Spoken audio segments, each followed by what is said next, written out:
Good morning everyone. उम्मीद करती हूँ सभी लोगों के परिवार में सब लोग ठीक ठाक होंगे और धीरे धीरे बीमारी जो है अंडर कंट्रोल। आज के अखबारों की सुर्खियों में था कि 10 जून से स्कूल्स खुल जाएंगे, तो ये बहुत अच्छी खबर है क्योंकि अगर 10 जून से स्कूल खुलेंगे तो ऑब्वियसली कोचिंग सेंटर्स तो खुलेंगे ही खुलेंगे, और कोचिंग खुल जाएंगी तो एक आस मन में जाग जाएगी कि पेपर भी होंगे, और पेपर होंगे तो इस तैयारी का फायदा है क्योंकि जब सामने कोई लक्ष्य हो, कोई मोटो हो, तभी पढ़ने में दुगना मजा आता है। अभी मैं टेक्निकल टीम से 5 मिनट पहले आ गई थी, मैं पूछ रही थी कि कितने बच्चे लाइव जुड़ते हैं, कितने टोटल देख लेते हैं। तो ये बता रहे थे कि बच्चे जो है ना अलग अलग क्लासेस में अलग अलग जुड़ते हैं, यानी ऐप बहुत ज्यादा ने ले रखी है। कोई किसी क्लास को किसी टाइम देखता है, कोई किसी क्लास को किसी टाइम। तो जब भी मौका मिले पढ़ने का एक शेड्यूल टाइट रखना चाहिए अपना, यानी सुबह बैठ गए तो बैठ गए, उसके बाद फिर उठना नहीं है 3-4 घंटे। सुबह 9 से पहले सारे काम निपटा लो और फिर 1-2 बजे के बाद ही दोबारा काम देखो। अदरवाइज तुम्हारा सबसे इंपॉर्टेंट काम है पढ़ना। जिस एज में तुम लोग हो इसमें सबसे इंपॉर्टेंट होता है पढ़ना, इससे इंपॉर्टेंट कुछ नहीं है। खाना भी डिले कर सकते हैं, या तो 9 से पहले खा लिया करो या फिर 1 के बाद खाया करो, ठीक है। या बीच का जो 15-20 मिनट का ब्रेक होता है इसमें अपना थोड़ा बहुत टहल लिया, तभी कुछ खा लिया। ऐसा ना हो क्लास टाइम में आधे लोग अब खाना खाने लगे बैठे हों। तो अपनी चीजों को थोड़ा सा ध्यान रखो क्योंकि अब एग्जाम्स आएंगे। एक जैसे होता है ना अंधेरे में से सूरज की किरण, तो आज के अखबार की वो जो सर ने लगाया भी हुआ था अपने स्टेटस पे कि 10 जून से खुल जाएंगे। एक बार अगर मिलके जोर लगा के थोड़ा सा इसको और कंट्रोल में कर लिया जाए, क्योंकि आज केसेस काफी कम थे, दिल्ली में भी लगातार केसेस की संख्या घट रही है, तो ये बहुत खुशी की बात है। और दूसरी लहर अब लगभग अंडर कंट्रोल है। बस अब ये है कि जब खुलेगा तो थोड़ा सा एहतियात बरतना पड़ेगा ताकि दोबारा से जल्दी से चीजें गड़बड़ में ना आए। वैक्सीनेशन की स्पीड अगर बढ़ा देगी सरकार तो फिर तो हम लोग काफी हद तक तीसरी लहर से बच सकते हैं। वैसे जितने भी वर्ल्ड की कंट्रीज हैं सबका यही एक्सपीरियंस रहा कि दूसरी लहर भयानक थी हर जगह। पहली से ज्यादा दूसरी ने मार की, ऐसा ही इंडिया के साथ भी हुआ। पहली को हमने बहुत लाइटली लिया था क्योंकि हमने देखा था आसपास फिर भी उतना नहीं फैला, लेकिन इस दूसरी में जानकारों के बहुत सारे घरों तक ये पहुंच गया था, तो थोड़ा सा डर ज्यादा था इस बार। अब तीसरी से पहले हम लोगों को थोड़ा सा संभाल लेना चाहिए। सरकार को कोशिश करनी चाहिए कि वैक्सीनेशन की स्पीड बढ़ा दे, बाकी किसी भी काम की स्पीड घटाई जा सकती है। अगर सेंट्रल विस्टा की स्पीड कम हो जाएगी तो किसी पे असर नहीं पड़ेगा, ना किसी की जान जाएगी, लेकिन अगर वैक्सीनेशन की स्पीड घटी रहेगी तो फिर तीसरी लहर आके और हमें परेशान कर सकती है। तो ये तो पॉलिटिक्स वालों को समझने की जरूरत है कि इस टाइम में अर्जेंट क्या है।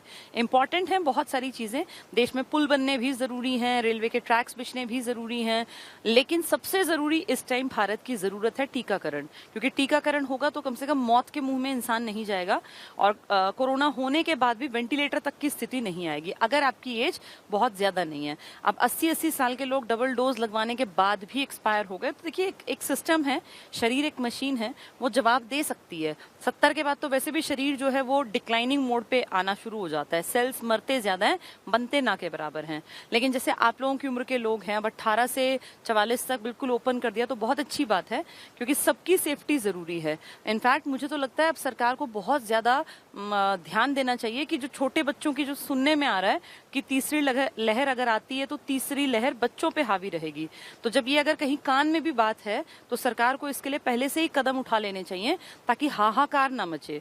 देखिए इंसान अपने साथ कुछ भी सहन कर लेता है, पर जहां बच्चे की बात आती है तो फिर एक बहुत ज्यादा डर का माहौल मन में अपने आप पैदा हो जाता है, क्योंकि अपने बच्चों को हर कोई चाहता है कि वो सेफ रहें। अपनी लाइफ से ज्यादा प्यारी अपने बच्चों की लाइफ लगती है, तो अगर ये कानों में भी है तो सरकार को अलर्ट होकर काम करना चाहिए। बाकी सब चीजें रोक के सारे पैसे को, अगर पैसा कम भी है ना तो उस पैसे को बाकी खर्चों को रोक के और इस तरफ लगा दे कि बच्चों का टीकाकरण पे काम करना स्टार्ट करें और जो जवान लोग हैं इनके ऊपर, ठीक है। बाकी सरकार अपनी मर्जी से ही चलती है, पर हाँ बोलने का कुछ ना कुछ फर्क पड़ता है, ऐसा मुझे लगता है। अभी देखिए परसों न्यूज चैनल पे जो मैंने थोड़ा सा एक आइडिया सा था कि भाई सरकार जितनी जल्दी हो सके खोलें, तो हो सकता है वो बात सीएम डिप्टी सीएम के कानों तक भी गई हो क्योंकि प्रोग्राम उन्हीं का था सारा। और अब आज अखबार की सुर्खियों में ये था ही कि 9वीं से 12वीं के स्कूल खोलने के लिए लगभग चांसेस बन गए हैं 10 जून से। तो बहुत अच्छी बात है अगर ऐसा होता है। पूरे देश में धीरे धीरे करके स्कूल की जो एजुकेशन है वो खुल जाएगी, तो कॉलेज तो खुलने ही खुलने हैं, यूनिवर्सिटीज खुल जाएंगी, कोचिंग सेंटर्स, तो आप लोगों के लिए भी एक रास्ता बन जाएगा। चलिए, कल हम लोगों ने एक बहुत इंपॉर्टेंट टॉपिक पढ़ना स्टार्ट किया था। संविधान के भाग हमने पढ़ लिए थे 22, और भाग के बाद भाग से पहले हम लोगों ने पढ़ लिए थे अनुसूचियां। इसके बाद कल से हमने स्टार्ट किया है संविधान के प्रमुख अनुच्छेद 395 अनुच्छेद में सारे नहीं पढ़ने, लेकिन मेन पढ़ने हैं। कल मैंने आपको 1 से लेके और जितना मुझे याद है 18 तक पढ़ा दिए थे। 1, 2, 3, 4 देश का नाम बताएंगे, राज्यों का संघ, नए राज्य बाहर से आएंगे, 3 अपने में से ही नए बनेंगे, सीमा बदलेगी, नाम बदलेगा। इसके बाद 5 से लेके और 11 तक आपको याद होगा नागरिकता थी। पहले नागरिकता की मेन बात थी, फिर उसके बाद 6 में पाकिस्तान से आने वालों की नागरिकता, 7 में भारत से जाने वालों की, 8 में देश के किसी भी वर्ल्ड के किसी भी कोने में रहने वालों की, 9वें में अगर कोई बाहर की नागरिकता ले ले जैसे ग्रीन कार्ड टाइप तो उसकी नागरिकता पे क्या होगा। 10वें में फिर से नागरिकता की बातें थी जो कि 5वें में थी, इस टाइप की ही बातें, और कैसे वो स्थायी रहेगा। और 11वें में था जो था ना सिटीजनशिप, जो अमेंडमेंट एक्ट जिसके ऊपर अब पीछे CAA वाला एक बवाल मचा हुआ था, वही नागरिकता का अधिनियम 1955 वाला। 12 से स्टार्ट हुए थे मौलिक अधिकार, और मौलिक अधिकार 12 से लेकर और 35 तक भाग 3 में है, जिनमें से हमने 12-13 बातचीत की थी कि अभी उतना डिटेल में बात नहीं करेंगे क्योंकि अपने आप में एक चैप्टर है, पूरा अगला ही चैप्टर है ये मेरे ख्याल चौथा चैप्टर था तो 5वां होगा, 5वां है तो छठा होगा, अगला ही चैप्टर था ये। ठीक है, तो मौलिक अधिकारों में हमने पढ़ा था 12 में क्या लिखा है, राज्य की परिभाषा, 13 में लिखा है कैसे ये जो जितने ये बातें हैं इन सब पे विवाद हो सकता है, डिबेटेबल हैं ये सुप्रीम कोर्ट में। और 14 से स्टार्ट हुए आपके मेरे मौलिक अधिकार, जिनमें 6 मौलिक अधिकारों की हम बात करते हैं। आज सारा यही टॉपिक क्योंकि पढ़ना है तो हम लोग पहले इसी को ना मैं एक बार आपको बोर्ड पे समझा दूं ताकि आपको ये आसान दिखे, फिर आपको मुश्किल नहीं होगा इसको समझने में।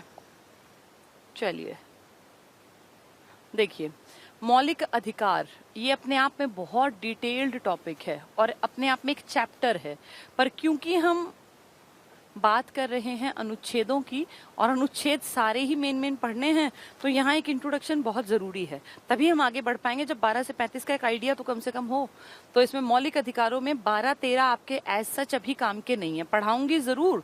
जब मौलिक अधिकार पढ़ेंगे तो डिटेल में पढ़ेंगे।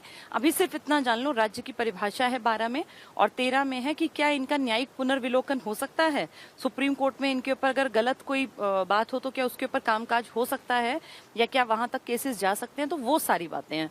14, 15, 16, 17, 18 कल मैंने बता दिए थे। ये आपकी समानता की बात करेंगे, इक्वालिटी की बात करेंगे। कानून के सामने समानता 14 बात करेगा। 15 कहेगा आप किसी भी लिंग के हैं, जेंडर के हैं, आप किसी भी जन्म स्थान पर जन्मे हैं, किसी भी जात पात के हैं, आपके साथ कोई भेदभाव नहीं करेगा।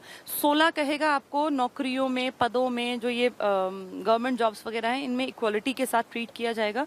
17 बहुत इंपॉर्टेंट है, अस्पृश्यता के अंत की बात करेगा, अनटचेबिलिटी को बिल्कुल जड़ से खत्म करना, इरेडिकेट करना। और 18 उपाधियों के अंत की बात करेगा। ये पहले जो सर, नाइटहुड, नाइट की उपाधि मिलती थी बंद कर दी, लेकिन भारत रत्न, पद्मश्री, पद्म भूषण, पद्म विभूषण जैसी बड़ी बड़ी उपाधियां आज भी दी जा रही है। वो उपाधियां ऐसा सच नहीं है, वो ये दिखाती हैं कि आपने कुछ अलग हटके काम किया है। ठीक है, इतना कल हमने पढ़ लिया था। आज इससे आगे बढ़ते हैं। 19 बहुत ध्यान से सुनते चलना, 19, 20, 21, 21A।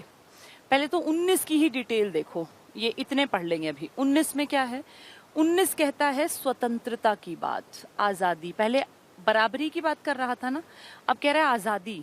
तो बराबरी कहाँ थी, कानून के सामने, जेंडर में, जन्म स्थान पे, नौकरियों में, हर जगह। अब कहता है आजादी। तो कैसी आजादी चाहिए आपको, आजादी होनी चाहिए, इसके पार्ट्स है A, B, C, D, E, F, G। ये कैसी आजादी है।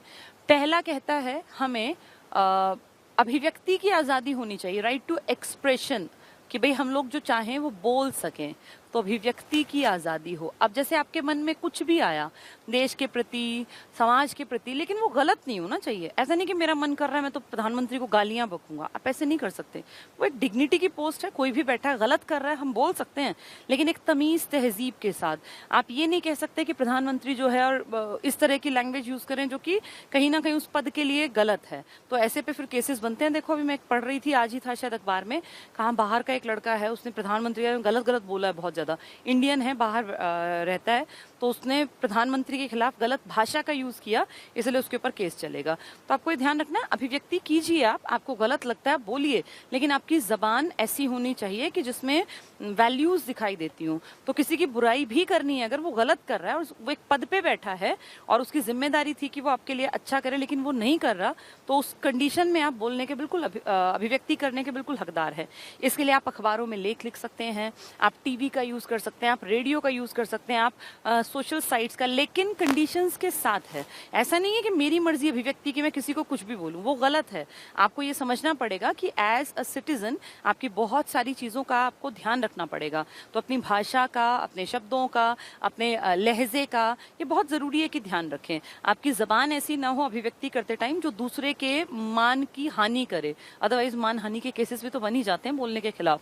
तो ये अभिव्यक्ति की आजादी देता है, और इसी में आपका राइट टू इन्फॉर्मेशन भी डाला गया था। राइट टू इन्फॉर्मेशन 2005 में आपको मौलिक अधिकार मिला।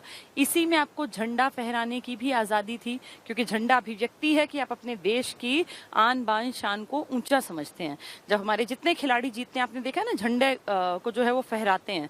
तो ये जैसे इंडिया उनके टी शर्ट्स पे लिखा होता है, तिरंगे को फहराते हैं, वो तो एक प्राउड की फीलिंग करते हैं, यानी अपनी अभिव्यक्ति देते हैं कि मैं गर्व करता हूं कि मैं इस देश में पैदा हुआ या मैं इस देश में पैदा हुई।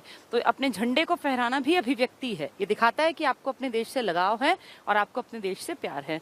19B है, ये कहता है बिना अस्त्र शस्त्र आप कहीं भी इकट्ठे हो सकते हैं, बशर्ते अगर देश में इमरजेंसी ना हो। अब जैसे कोई धारा 144 ना लगी हो, अगर धारा 144 है तो फिर आप 19B का यूज नहीं कर पाएंगे।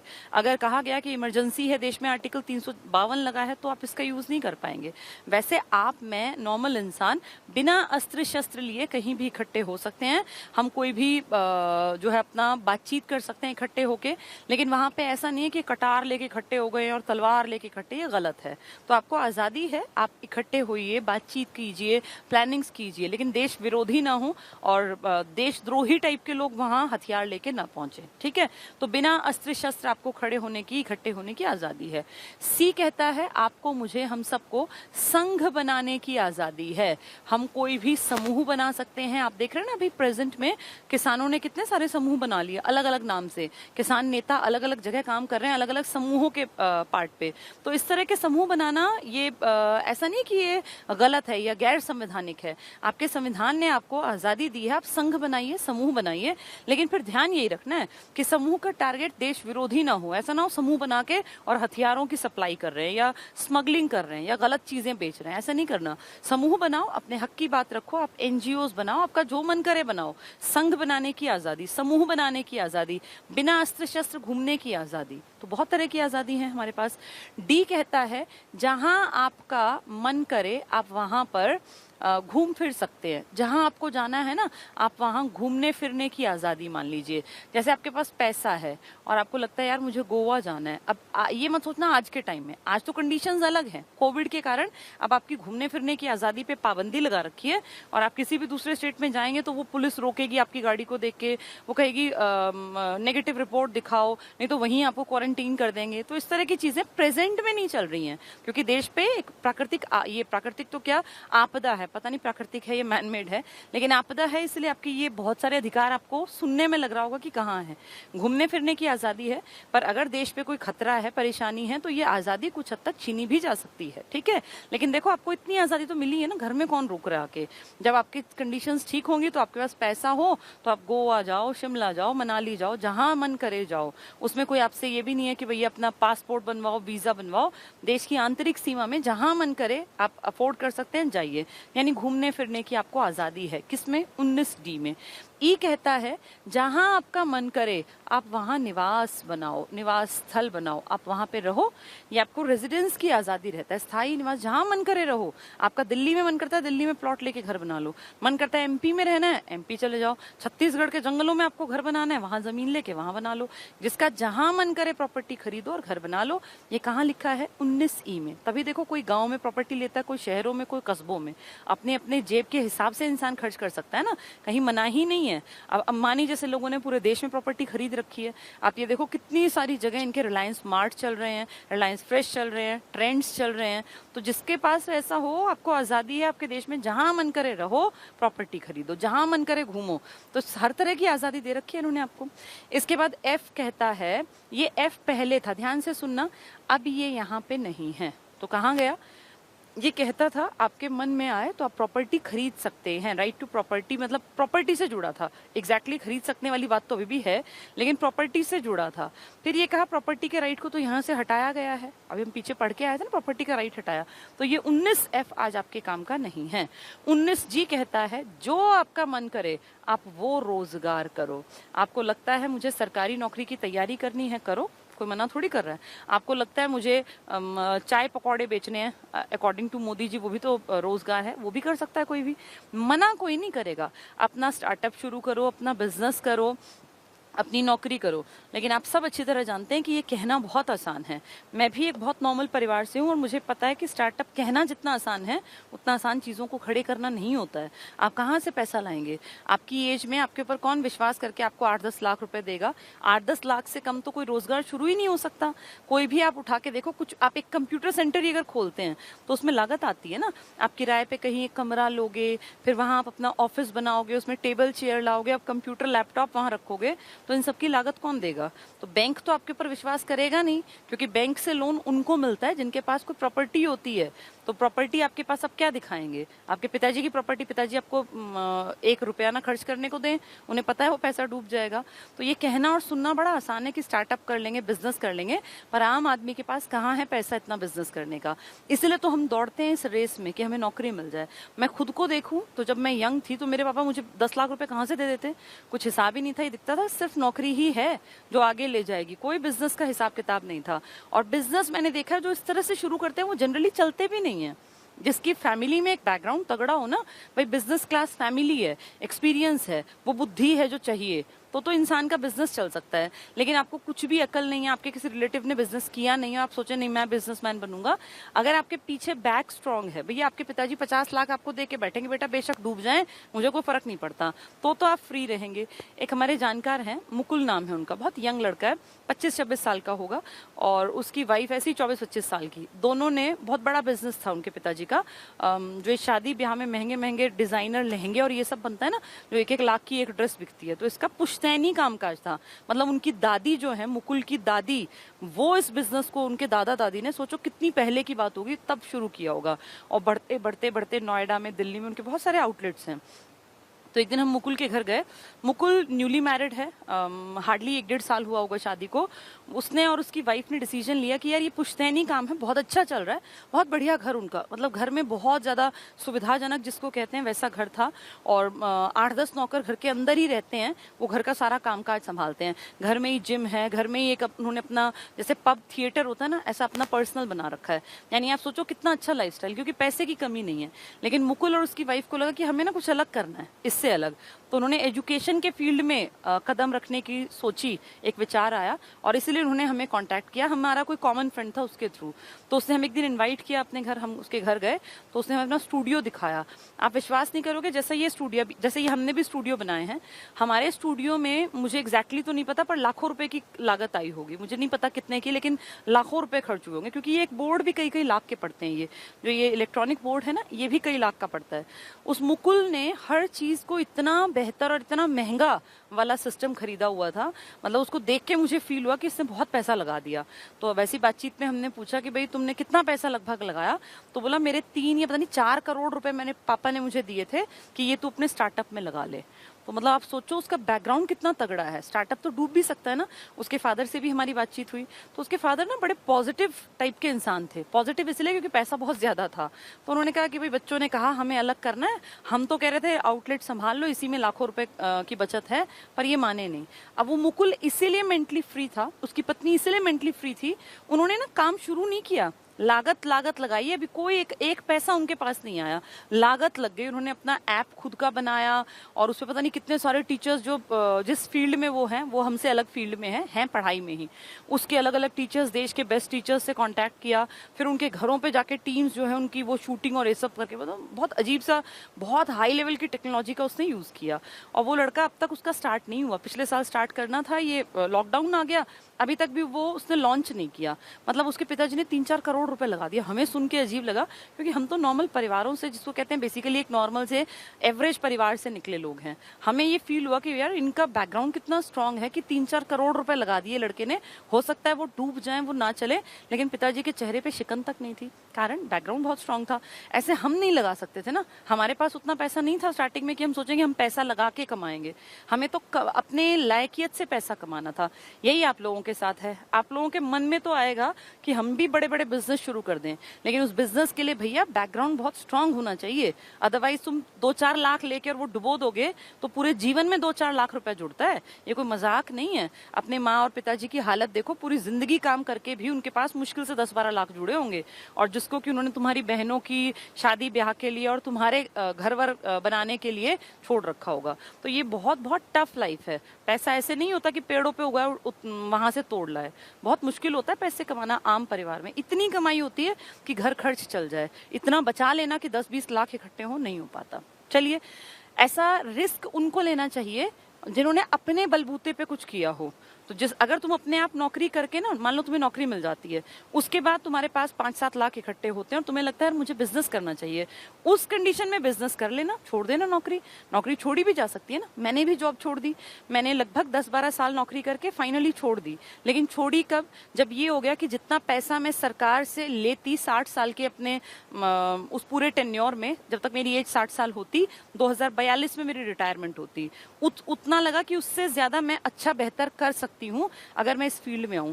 आईसीएस हमने 2009 में स्टार्ट किया, मैंने 9 में नौकरी नहीं छोड़ी, ये भी तो स्टार्टअप था। लेकिन 9 में मुझे लगा कि अभी हम स्टेबल नहीं है, क्या पता आईसीएस चले ना चले, उस टाइम ये नहीं था ना कि इतना चल जाएगा।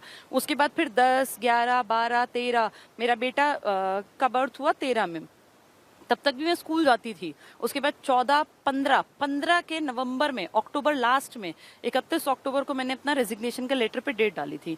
तो आप ये देखो, आईसीएस खड़ा होने के बाद जब इतनी सारी ब्रांचेस बन गई, जब ये हो गया कि कंफर्म अब कोई चिंता नहीं है, कोई डर नहीं है, तब जाके नौकरी छोड़ी। तो आम परिवार में ना नौकरी छोड़ना कोई मजाक नहीं होता, और नौकरी छोड़ के अपने बिजनेस को तुम अगर आगे बढ़ाओ तो बहुत अच्छी बात है। पेरेंट्स के पैसे पे बिजनेस की सोचना भी मत, वो गलत होगा, क्योंकि उनके जीवन भर की कमाई को तुम अगर फूक के बैठ गए तो बेचारे कहाँ जाएंगे, किसको कहेंगे। अपने पैसे कमाना, बेशक बिजनेस करना। चलो, 19 तुम्हें समझ में आ गया होगा। ए में क्या है? अभिव्यक्ति करेंगे, कैसा जैसा मन करे बोलेंगे, लेकिन शब्दों का ध्यान रखेंगे। ऐसी बात नहीं बोलेंगे जो किसी की मानहानि को हम पे दावा कर सके या हम किसी को गाली गलौज करें, वो गलत है। हाँ, लोकतंत्र में तुम्हें आवाज उठानी है, उठाओ, तरीके से, कायदे से, ठीक है।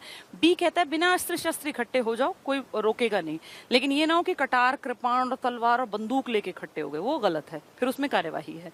सी कहता है संघ बनाओ, समूह बनाओ, किसानों के, नौजवानों के, कोई मना नहीं करेगा।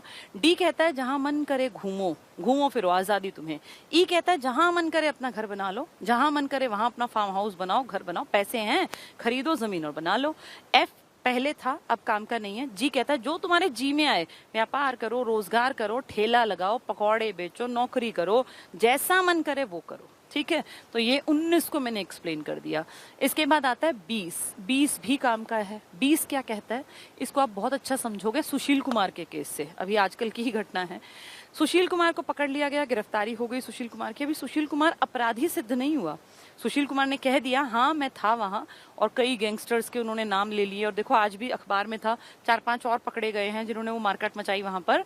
अब आप ये देखो 20 क्या कहता है, किसी भी इंसान को जब तक वो दोष सिद्ध ना कर दे, दोष सिद्धि ना हो जब तक, तब तक आप उसको अपराधी घोषित नहीं करते। तो ऐसे पढ़ो ना, अभियुक्त है, ये अपराधी है, अपराधी नहीं कहते, ये अभियुक्त है, यानी ये सस्पेक्ट है। अभी आपको नहीं पता कि इसने क्राइम किया कि नहीं किया। उसने कहा है हाँ मैं भी उसमें शामिल था। अब वो जो कोई प्रिंस नाम के लड़के के पास से जो पुलिस को वो फॉरेंसिक रिपोर्ट और वो सब उसमें निकाला कि हाँ यही मार रहा है, हॉकी स्टिक से इसी ने पीटा है उसको, तो आप ये लगा लो कि अब इसका अपराध सबको पता है, लेकिन अब इसके ऊपर केस चलेगा, इस पर कई धाराएं लगाई जाएंगी, रोज इसकी कोर्ट में पेशी होगी, फिर वहां से जजमेंट दी जाएगी कि इसने मारा है कि नहीं मारा। अभी आपको पता है ना भारत है, यहाँ लंबा टाइम लगेगा, अगले कबूल भी कर लेंगे ना हमने मारा है, तब भी आप देखना 1-1.5-2 साल 3 साल 4 साल केस चलते रहेंगे। अगर लोग थोड़े से कॉन्शियस हुए, इसको बहुत ज्यादा लोगों ने जानबूझ के उछाल के रखा और इस तरह की बातें लगातार चली, तो हो सकता है थोड़ा सा कॉन्शियस होकर जल्दी करें। अदरवाइज ऐसी सारी बातें कुछ दिन उछलती हैं, फिर ठंडे बस्ते में कहाँ चली जाती हैं किसी को पता ही नहीं चलता। आपको याद है पिछली बार वो यूपी एमपी में कई केस हुए थे, बड़े बड़े एमपी उसमें इन्वॉल्व थे। आपको याद होगा वो लड़की देखो कितनी सख्त जान थी, मरी नहीं थी, और उसको बड़े से ट्रक से उस गाड़ी की टक्कर करवा दी, उसकी माँ उसके पिताजी उसके सब मर गए।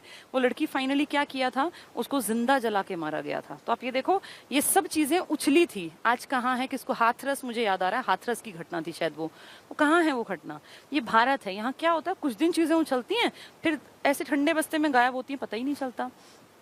तो अब ये डिपेंड करता है, दोष सिद्धि जितनी जल्दी होगी उतनी जल्दी वो अगर वो कातिल हैं तो उनके खिलाफ कार्यवाही कर दी जाएगी। अगर कोई आदमी गलती से पकड़ा जाए जिसने कि नहीं किया दोष, तो उसको सिद्ध करना पड़ता है पहले पुलिस को कि भाई हाँ इसने दोष किया है। अच्छी बात है, अगर बिना अपराध सिद्ध किए सजा देने पर आ जाए तो पुलिस तो रोज आम आदमियों को पकड़ के पीटे कि इन्होंने सजा की है। तो हम शुक्रिया मनाएं कि जब तक दोष सिद्धि नहीं होगी तब तक उस आदमी को सजा नहीं मिलेगी। अगर ऐसा प्रावधान ना होता तो पता नहीं कितने आम लोगों को पुलिस रोज पकड़ती, पीटती और बिना दोषी करार दिए हुए ही उनको दोषी बना देती। तो हम सब लोग सेफ बैठे, क्योंकि जब तक दोष सिद्ध नहीं होगा तब तक सजा का प्रावधान नहीं है। ठीक है, इसमें यह भी लिखा है कि एक गलती के लिए सजा एक ही बार मिलेगी। ऐसा नहीं है किसी एक आदमी ने चोरी एक बार कर ली जिंदगी में और पहली बार में पकड़ा गया तो पुलिस ने उसको पकड़ा और फिर उसके ऊपर केस चला और कह दिया ठीक है इस पे जुर्माना और इसको 1 महीने की कैद। अब फिर एक दिन पुलिस खाली बैठी थी, वही आदमी दिखा तो दोबारा पकड़ लिया, आजा तूने एक बार पहले चोरी की थी, दोबारा सजा नहीं देंगे। एक गलती की सजा एक बार मिलेगी। उसने जिस टाइम क्राइम किया है ना उस टाइम में सजा का जो प्रावधान होगा वो सजा मिलेगी। जैसे अगर आज कोई क्राइम हुआ है, मान लीजिए अभी पीछे आपको पता होगा भारत में कह रहे थे कि इसको माफ कर दो, फांसी को, फांसी नहीं होनी चाहिए, मृत्युदंड गलत है। ये बहुत सारे मानव अधिकार से जुड़े जो लोग हैं ना, जो बहुत जल्दी खड़े हो जाते हैं जब फालतू के मसले होते हैं, और जब असली मुद्दे होते हैं तो बिलों में छिप जाते हैं। ऐसे बहुत सारे संगठन है आपके देश में। आपके देश की दिक्कत क्या है, यहाँ ना लोगों को ये अकल ही नहीं है बहुतों को कि कब किस टाइम पे यूनिटी दिखानी चाहिए, कब बोलना चाहिए। कुछ हल्का सा, बहुत हल्का सा मामला होगा तो उसको इतना बवाल मचा देंगे जैसे पता नहीं देश में इससे अलग कुछ है ही नहीं, और बाकी बहुत सारी चीजों को ऐसे नजरअंदाज करेंगे कि ऐसा लगेगा कि वो फर्क ही नहीं पड़ता किसी को। ये नीरव मोदी जब भागे, आपको याद है आजकल वो चौकसी, वो हीरे का व्यापारी कल पकड़ा गया है, वो भी नाम मुझे उसका पूरा, कौन सा चौकसी है वो, मुकुल चौकसी, वो हीरे का बड़ा व्यापारी 2018 में भाग गए, 19 में कितने 13,500 करोड़ रुपए का घोटाला करके। पीएनबी का, पीएनबी सरकारी बैंक है, आपके और मेरे पैसे के कारण ये सब चीजें चल रही हैं। हमारे जो टैक्स देते हैं ना, इतना इतना पैसा देते हैं सरकार को, इन सब के कारण भाग गया। उसका क्या बिगड़ा? तो ऐसी चीजों पे कोई आवाज नहीं उठाएगा। यहाँ फालतू की आवाजें कब उठेंगी? कुछ छोटी सी गड़बड़ हुई जो बस एक वो होता ना चिंगारी, उसको इतना बड़ा बना देंगे ये संगठन फालतू की बातों में, जिसका कोई तूल देने की जरूरत नहीं थी। ये बड़ी दिक्कत है आपके देश में। तो 20 में दोष सिद्धि जब तक ना हो तब तक सजा नहीं मिलेगी। तो अच्छी बात भी है और बुरी बात भी है, क्योंकि कई बार लोग अपने पावर का, पैसे का मिसयूज करते हैं और दोष को सिद्ध होने ही नहीं देते, क्योंकि जो उनके खिलाफ बोलता है उनको मरवा देते हैं, जो गवाह है उनको खरीद लेते हैं। कितनी बार तो आपने पढ़ा होगा, कितनी बार वकीलों को मरवा दिया जाता है, गवाहों को मरवा दिया जाता है, डराया जाता है, धमकाया जाता है। तो हर चीज के पॉजिटिव और नेगेटिव हैं। अब कहीं कहीं पे ये बात अच्छी है कि जब तक दोष सिद्ध ना हो अपराधी करार ना दिया जाए, क्योंकि अगर ऐसा नहीं हुआ तो आम आदमी फंस जाएगा। पुलिस जिसको चाहेगी 4 डंडे मारेगी, ले जाएगी और उसको सजा दे देगी। गलत है ना? पहले अपराध सिद्ध तो करो। लेकिन अपराध सिद्ध करने में जो ये 420 टाइप के लोग होते हैं, बड़े बड़े, जिनके लिंक्स बहुत ऊपर तक है, इनका अपराध सिद्ध हो ही नहीं पाता, क्योंकि ये पुलिस को पता नहीं किस किस को खरीद लेते हैं। चलिए 21 कहता है, आप सबको, मुझे, हम सब लोगों को जीवन का अधिकार है, जिंदा रहने का अधिकार है। हम सब लोगों के जीवन का संरक्षण है। आपका कॉन्स्टिट्यूशन आपको जिंदा रहने की गारंटी देता है। आपको कोई नहीं मारेगा। कोई नहीं का मतलब ये नहीं कि कोई भी नहीं, कोई मार भी सकता है। ये सुशील कुमार ने मार ही दिया ना इसको, सागर धनखड़ को।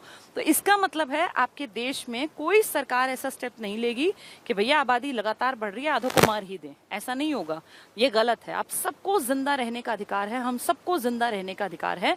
और देश पे कितनी ही बड़ी दिक्कत आए, गरीबी आए, आपदा आए, लेकिन ऐसा कोई सरकार ऑर्डर नहीं देगी कि फलां धर्म के लोगों को या इस जात के लोगों को मार डालो। आपने हिटलर का नाम सुना होगा ना, कितना पागल साइकिक आदमी था। उसको ज्यूज से इतनी नफरत थी कि उसे 60 लाख आदमी सिर्फ इसलिए मार दिए क्योंकि उन बेचारों का धर्म जो था वो यहूदी था। कितना साइकिक था कि सिर्फ अब कोई पैदा हो गया उसको पता थोड़ी है, और बच्चों को ही पकड़ लेता था। इतना पागल आदमी था ये ऐसा पागल था कि इसने अपने टाइम में ना जर्मनी में शहर से बहुत दूर एक ऐसे 4 दीवारी बंद करवा के और पूरा कॉम्प्लेक्स बनाया। और इसमें इसने ना ऐसे करके पूरी ये बिल्डिंग बनाई, यहाँ पे ऐसे ऐसे बिल्कुल आमने सामने, इनके बीच में सिर्फ सड़क, और इनमें इसने चैम्बर बनवाए, ऐसे कमरे। और इन कमरों में ना ये आदमियों को, जो बेचारे, गलती क्या है, यहूदी धर्म में पैदा हो गए। यहूदी धर्म के लोगों को शहर के कोने कोने से बस में, बस टाइप के उस टाइम ना ट्रेन टाइप की चीज चलती थी, उनमें पकड़ पकड़ के ऐसे जबरदस्ती आदमी अपने बैठे हैं घर पे और आएंगे जर्मनी के हिटलर के जो सैनिक हैं, और पकड़ के उनको जबरदस्ती उसमें गाड़ियों में डालेंगे। उनको पता ही नहीं कहाँ ले जा रहे हैं, रो रहे हैं, चीख रहे हैं। किसी की माँ को पकड़ के ले गए, किसी के पिताजी को, किसी के बच्चों को, और उसको दूर शहर से ले जाके इनमें उतार देंगे, इनमें रखेंगे। और सोच रहे हैं पता नहीं यहाँ क्यों लाए, उनको पता ही नहीं यहाँ पे बहुत भयानक तरह से इनको मारा जाएगा। पहले तो भूखा मारेंगे, इनको खाना नहीं देंगे 20, 30, 40 दिन तक, भूख से तड़पेंगे, इनको पानी नहीं देंगे, इतना कम पानी देंगे कि बस एक घूंट पानी की मरे ना, क्योंकि वो चाहता था ये तड़प तड़प के मरे। ऐसा भी नहीं कि शूट करवा दे तो पीछा छूटे, आदमी यूं है, कोई बात नहीं, गोली तो लगनी है। यहाँ तो मारने का तरीका इतना भयावह था कि आदमी की रूह तक कांप जाए कि ये कैसी मौत देता था। सच में पागल था ये आदमी। यहाँ पे ना ऐसे ले जाके इनको रखता, कुछ दिन भूखा मारता, फिर यहाँ पे इनको गैस चैम्बर थे इसके पास। गैस चैम्बर क्या था, जैसे बाथरूम में शावर नहीं होता ऊपर, उसमें ले जाता, और वो आदमी को लग रहा है ऊपर से शायद पानी निकलेगा, वो शावर टाइप का था, तो वहां से गैस निकलती और वो आदमी बेहोश सा होने लगता। वो ऐसी भयानक गैस थी कि उसको सूंघने से आदमी के जो अंदर का सिस्टम है ना, लीवर, किडनी और पूरा इंटेस्टाइन, इसमें प्रॉब्लम क्रिएट होगी, खून की उल्टियां आने लगेंगी, उसको सांस लेने में तकलीफ होगी। ऐसे मारता था पागल आदमी आम जनता को। और उनकी गलती क्या, बेचारों की, यहूदी लोग थे। इसने ऐसे तड़पा तड़पा के बच्चे, बूढ़े, जवान, और जब ये मर जाते ना तो इनकी डेड बॉडीज को कहीं दूर पता नहीं कहाँ जलवाता, क्या करवाता, लेकिन बहुत बड़े बड़े ढेर मिले। जैसे जो ये इसका कॉम्प्लेक्स था ना, इसके पास आपको एनसीईआरटी में सारा आंकड़ा मिल जाएगा। ऐसे इतने बड़े ढेर हैं, सोचो इतने बड़े ढेर, और इसमें ना एक एक जोड़ी किसी किसी के जूते जूते ऐसे जूतों से भरा हुआ ढेर, मतलब इतना बड़ा बड़ा ढेर जूतों का। यानी इसने कितने लोगों को मारा होगा जो बेचारे जब अपने घर से आएंगे तो जूते चप्पल पहने हुए होंगे, और फिर उनकी लाशों पे से उसके जूते निकाले। ऐसे ही एक बहुत बड़ा ढेर मिला कपड़ों का, ऐसे कपड़े जैसे नहीं तो मरने के बाद जैसे डाल दिए होंगे, तो ऐसे करके इस आदमी ने इतने लोगों को मारा। तो हम शुक्र मनाएं भारत में ऐसा कोई पागल नहीं पैदा हुआ कि जिसने जीवन को इस तरह से दुखी किया हो। मरवाया है लोगों ने, ऐसा नहीं, मैसेकर्स नहीं हुए। जनरल डायर जैसे महामूर्ख भी तो थे ही। लेकिन आज के दौर में आपका, मेरा, हम सबका जीवन संरक्षित है। आर्टिकल 21 कहता है कि इस बारे में हमें चिंता करने की जरूरत नहीं है। भूख से कोई मरता हो तो बेशक मरे, लेकिन आपके देश में कोई मारेगा नहीं आपको, क्योंकि आप किसी धर्म विशेष के हैं, या आप किसी जेंडर के हैं, आप किसी राज्य के हैं। ठीक है। 21 के साथ एक नया ऐड कर दिया, 21A, और कहा 6 से 14 साल के बच्चों को शिक्षा का अधिकार है, राइट टू एजुकेशन। पर नई शिक्षा नीति ने कहा नहीं, 6 से 14 नहीं, इसको घटाएंगे। अब नई शिक्षा नीति कह रही है कि हम 3 से 14 साल तक की शिक्षा को फ्री करेंगे। यानी जो चीज पहले 6 से 14 में थी, तो फर्स्ट क्लास से 8th क्लास तक की शिक्षा फ्री थी। इनसे एक भी रुपया नहीं लिया जाता। मैंने गवर्नमेंट स्कूल में जॉब किया, सच में एक भी रुपया नहीं लगता। पहले लगते थे पैसे, भाई इतने 70 पैसे या कुछ पैसे, अब एक भी रुपया नहीं। बच्चों को कुछ भी नहीं देना। इनफैक्ट स्कूल से लेके आते हैं बच्चे, क्योंकि दिल्ली जैसे शहरों में, मुझे यहाँ का नहीं पता, हमारे स्कूल में तो ये था कि लाडली के तहत पता नहीं 3 या 4 हजार रुपए मिलते थे। जिसकी 2 बेटियां हैं ना शुरू में, पहली दूसरी, उनको लाडली के तहत 2000 रुपए मिलते थे। और उसके अलावा मतलब खाना पीना तो फ्री है ही, क्योंकि सुबह का ब्रेकफास्ट भी कह रहे हैं अब आ जाएगा। जो नई शिक्षा नीति है, पहले सिर्फ मिड डे मील था, जैसे जब तक मैं जॉब में थी तो मिड डे मील था, MDM, इसका रजिस्टर मेंटेन होता है पूरा। एक मिड डे मील में क्या है, एक निर्धारित कर दिया भाई इतना अमाउंट, अब ऐसा तो नहीं नाप नाप के देंगे, लेकिन एक आइडिया कि भाई चावल है तो एक बड़ा सा चमचा भर के चावल और उसमें 2 चमचे जो है राजमा डाल दिया, या एक दिन छोले डाल दिए, एक दिन हलवा और पूड़ी आ गए। दिल्ली में ना, जैसे हरियाणा में तो खाना बनता है, हर राज्य में अलग अलग है, दिल्ली में बना बनाया खाना आता है। वो एक तरह से लगा लीजिए बड़े बड़े ड्रम होते हैं 30-30 किलो के जो भर के आते हैं। तो मिड डे मील जो है प्रोजेक्ट आपका 1995 में आया था, और RTE के तहत अब क्योंकि कह रहे हैं कि शिक्षा को और बढ़ाएंगे, तो 3 से 14 की अगर मैं बात करूं तो इसमें ना प्री नर्सरी वाले जो बच्चे हैं ना, जिसको आप कहते हैं नर्सरी वाले, एक बहुत लोकल सी भाषा में नर्सरी के बच्चे कह दूं, इस नर्सरी वालों को ध्यान से सुनो, PP1 होगा, PP2 होगा, PP3 होगा।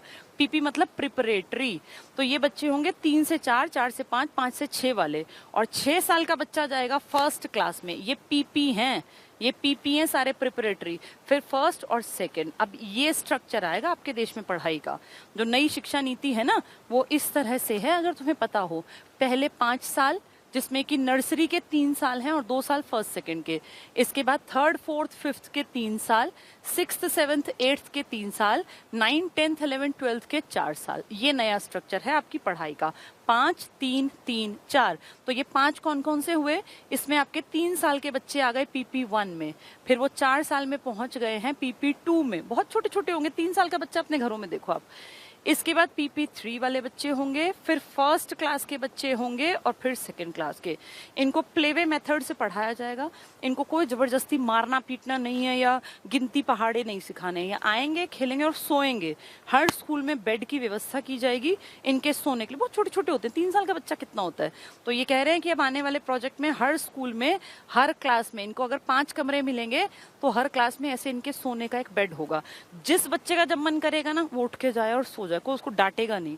उसका मन करे तो वो स्कूल में जब मन करे तब खाना निकाल के खा ले। यानी बिल्कुल आराम से, बहुत प्यार से, लाड से, दुलार से इनको रखा जाएगा। इनको पढ़ाने की कोई जरूरत नहीं है, इनको खिलाओ और खेल खेल में इनको पढ़ाओ। जैसे गिनती है तो खेल खेल में सिखाओ, मार पीट के इनको नहीं पढ़ाना।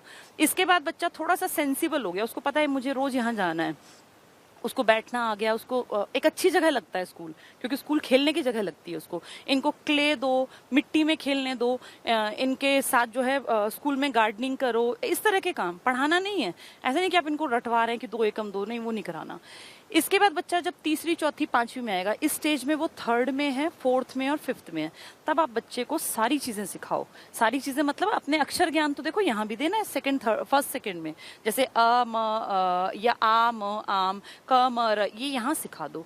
इनमें बिल्कुल खिलाओ, कविताएं बस, यहाँ जाके थोड़ा थोड़ा अक्षर ज्ञान करा दो। और जब वो 3rd में आए तो उसकी रीडिंग, राइटिंग और अरिथमेटिक, ये 3 चीजों पे काम करना है। R R R, triple R बोलते हैं इसको,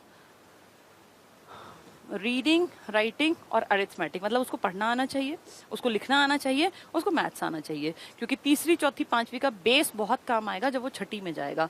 इन 3 सालों में उसको प्रॉपर पढ़ाई पे ध्यान दो, उसका बेस तैयार करो स्ट्रॉन्ग। इसके बाद जब बच्चा पहुंचेगा छठी, 7वीं और 8वीं में, 6th 7th 8th, तो उसके दिमाग में पढ़ाई का कॉन्सेप्ट बहुत अच्छी तरह जमना चाहिए। और अब उसको पता हो कि फिजिक्स भी कुछ होता है, केमिस्ट्री भी होता है, बायो भी होता है, तीनों साइंस कहलाते हैं। ऐसे हिस्ट्री, ज्योग्राफी, पॉलिटिकल, ये तीनों मिला के सोशल कहलाते हैं। अब तक वो EVS पढ़ रहा था, एनवायरमेंट, बारिश क्यों होती है, मेंढक कैसे सांस लेता है, मछली क्या खाती है, मगरमच्छ कैसे अलग है, चिड़िया क्या खाती है, उनकी चोंच कैसी होती है, चिड़िया कैसे, कुछ पक्षी रात में पेड़ पे ही सो सकते हैं। बहुत बेसिक सी अंडरस्टैंडिंग डेवलप करना। यहाँ जाके बच्चों को अपने अक्षर, शब्द, मैप समझना, ये सब सिखाया। अब आपको उसको प्रॉपर एक भविष्य के लिए तैयार करना, वो वाला काम करना है। अब उसको प्रॉपर संज्ञा, सर्वनाम, क्रिया विशेषण, एप्लीकेशन लिखनी, चीजों की समझ, हर चीज का तर्क देना, कारण पता होना, ये सब आएगा। और जब वो उससे ऊपर गया तो अपनी लाइफ को बनाने के सालों में एंटर कर गया, और ये साल उसकी लाइफ को एक दिशा देंगे। इन सालों में उसको ऐसा नहीं कि पढ़ना भी नहीं आता, जो भारत का स्ट्रक्चर है कि आधों को पढ़ना ही नहीं आता। यहाँ जाके वो इतना सेंसिबल होगा कि वो अपने भविष्य के बारे में खुद डिसीजन ले सके कि मुझे साइंस पढ़ना अच्छा लगता है या मुझे सोशल में मेरा इंटरेस्ट है। ये है आपका नई शिक्षा नीति। बहुतों को तो पता ही नहीं होगी। हाँ ठीक है, ये है नई शिक्षा नीति। तो क्या है इसमें, क्या अलग है? अब तक आप जो पढ़ते थे ना, जो हमारे टाइम में या तुम्हारे टाइम में तुमने पढ़ा, वो तुमने पढ़ा था 10+2, इसका क्या मतलब था, 5वीं तक था पहले, और 5वीं तक का प्राइमरी कहलाता था। इसके बाद मिडिल का स्कूल था 8वीं तक का, और उसके ऊपर था फिर सेकेंडरी और सीनियर सेकेंडरी। यही तो पढ़ के आए हैं हम लोग। 5वीं तक था प्राइमरी, 8वीं तक था मिडिल, 9वीं 10वीं सेकेंडरी, और 11वीं 12वीं सीनियर सेकेंडरी। हम इस स्ट्रक्चर से पढ़े हैं, आप और मैं। पहली से 5वीं, छठी से 8वीं, 9वीं 10वीं और 11वीं 12वीं। सीनियर सेकेंडरी मतलब 11वीं 12वीं, सेकेंडरी मतलब 9वीं 10वीं, और मिडिल मतलब 8वीं तक की, और प्राइमरी मतलब 1 से 5। तो 10+2 का स्ट्रक्चर। अब इसी स्ट्रक्चर को एक बच्चा 12 साल स्कूल में देता था अपने जीवन के। अगर वो 5 साल में बैठता था तो वो 17 से 18 साल के बीच में 12वीं कर जाता था। करेगा अभी भी 17 से 18 में, लेकिन हम उसको थोड़ा सा पहले स्कूल में एंटर करा देंगे, क्योंकि 3 साल पहले कितने में, 5 साल प्लस में एडमिशन होते थे। प्राइवेट तो खैर इसी स्ट्रक्चर से चल भी रहा था, लेकिन अब हमें ये देश के स्ट्रक्चर पे समझना है। तो ये नई शिक्षा नीति हर एक को उम्मीद करती हूँ समझ में आ गई होगी। ठीक है, RTE में ये भी है, राइट टू एजुकेशन में। अब ये चीजें पता होनी चाहिए। 5 + 3 + 3 + 4, तो 5 PP 1 2 3, या नर्सरी, लोअर KG, अपर KG कह लो, आपकी जैसी मर्जी। 1st 2nd 3rd 4th 5th 6th 7th 8th 9th 10th 11th 12th। ठीक है, ये सब चीजें किसके तहत पता होनी चाहिए अब, 21A के तहत, क्योंकि RTE इसी का पार्ट है। चलो आज 21A तक ही पढ़ते हैं। ठीक है, तो हम लोगों ने कल ये पढ़ा था 18 तक, आज हम लोगों ने पढ़ा 19 में क्या है, आजादी। कितनी तरह की आजादी है, 19A कहता है अभिव्यक्ति की आजादी, प्रेस की आजादी, अपनी बात बोलने की आजादी। 20 कहता है अपराध सिद्ध नहीं होगा तो आपको सेफ रखा जाएगा। 21 कहता है जिंदा रहने का अधिकार है आप सबको। 21A कहता है RTE, राइट टू एजुकेशन है। पहले ये 6 से 14 का था, अब 3 से 14 तक का बना रहे हैं नई शिक्षा नीति में। क्या स्ट्रक्चर है इसका, पहले 10+2 था, अब स्ट्रक्चर है पहले स्टार्टिंग के 5 साल, उसके बाद 3 साल, फिर 3 साल, फिर 4 साल। ठीक है, तो आज हमने ये सारी चीजें पढ़ ली। देखो 19 के मैंने आपको सारे बता दिए थे, ऐसे 20 का बताया, 21 का बताया, 21A का। आज इतने ही पढ़ेंगे क्योंकि टाइम ज्यादा लंबी क्लास लेने में फिर चीजें पजल हो जाती हैं। ठीक है, हाँ, बोर्ड क्लास जो है, अब बोर्ड खत्म कर दिया ना नई शिक्षा नीति में, ये गलत किया, मैं तो इसके सख्त खिलाफ हूँ। बच्चे के ऊपर थोड़ा सा प्रेशर होना चाहिए पढ़ने का, बल्कि मुझे तो लगता है 8th क्लास में भी ना अगर बोर्ड हो, बोर्ड का एग्जाम, तो ना चाहते हुए भी एक अजीब सा ये कि नहीं यार मुझे पढ़ लेना चाहिए, बोर्ड के एग्जाम है। मुझे ध्यान है जब हमने 10th क्लास में बोर्ड दिया था तो एक ऐसे फीलिंग आई थी कि हम बड़े हो गए, भाई हम बोर्ड देने जा रहे हैं, तो अपने आप मन करता है पढ़ने का। थोड़ा सा डर भी जरूरी होता है पढ़ाई में। अगर आप ज्यादा लीनियंसी देंगे ना, आपने बच्चों को 12वीं तक पढ़ने के लिए प्रेशराइज ही नहीं किया, इसके बाद बेचारे सीधे स्कूल की छत हटी और एकदम वीरान, फिर इनको लगेगा अब हम क्या करें। उस टाइम जाके तब तक तो बुद्धि का विकास ऐसा हुआ नहीं होता, और इसलिए देखना बहुत सारी दिक्कतें आएंगी। जैसे शिक्षा आपके अंदर लायकियत भरती है, पर उस लायकियत का टेस्ट लेती है आपकी परीक्षा। तो शिक्षा और परीक्षा पैरेलल चलने चाहिए, जो आपकी सरकार ने अब बंद कर दिए हैं। शिक्षा और परीक्षा, शिक्षा का फायदा तभी है जब आप परीक्षा में उत्तीर्ण हो पाओ। परीक्षा एक टेस्टिंग होती है कि आपने सही भी सीखा है या दिखावट की है। तो गलत कर रही है सरकार ये बोर्ड खत्म करने के। कम से कम मैं तो पक्ष में नहीं हूँ। मुझे ऐसा लगता है कि एक एज में बच्चे के अंदर इतनी अकल होनी चाहिए कि मेरे बोर्ड के एग्जाम है, मुझे पढ़ लेना चाहिए। बाकी सरकार की अपनी मर्जी है। लॉन्ग रन में देखना 10 साल बाद 20 साल बाद इन्हें खुद लगेगा कि हमने गलत किया, लेकिन इनको समझाए कौन। अब जैसा चाहेंगे वैसा ही करेंगे। चलिए आज हमने 21A तक पढ़ लिया, कल से 22 पढ़ेंगे। Thank you.